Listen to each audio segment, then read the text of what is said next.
Obama's stimulus plan as it makes its way through Congress. Tonight, we find out what it means for mid-Michigan. Good evening, I'm Jessica Wheeler. You're watching ABC 3 News live at 6. President Obama starts off another week working to persuade Republican lawmakers to vote for the $827 billion bill. Now, tomorrow, the Senate is expected to vote on that bill. Obama says it'll fix the housing crisis and keep workers employed, but Republicans disagree. Right now, the only Republican senators on board are the three moderates who helped this weekend's compromise. But according to local leaders here in Lansing and our congressman in Washington, there are a few things missing from the Senate version of the bill. ABC 3 Stacia Mullaney spoke with lawmakers today.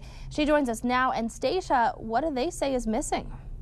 Well, Jessica, both our lawmakers here in Lansing and in Washington feel that the Senate's version of the bill leaves a lot to be desired in the way of money for local municipalities and infrastructure.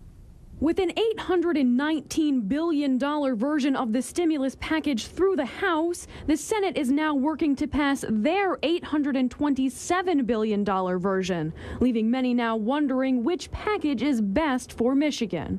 The House version offers $40 billion in state aid along with $16 billion for school construction. And while the Senate version doesn't offer either of those, it does offer tax incentives for individuals who buy cars and homes. Congressman Mark Schauer says he's hoping the two can come to a compromise. I'm not drawing any lines in the sand, believe me, because I want to give our negotiations a chance to work. But I think there are a number of areas that the House funded at a higher level.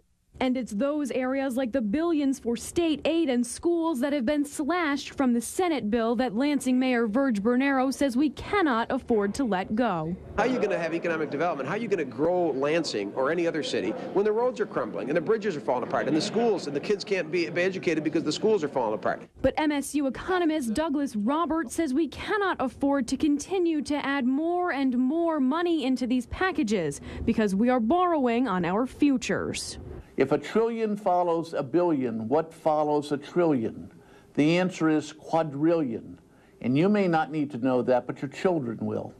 This bill will have consequences. Consequences like higher interest rates and higher inflation. But Roberts says that without a stimulus package, our economy will continue its downward spiral.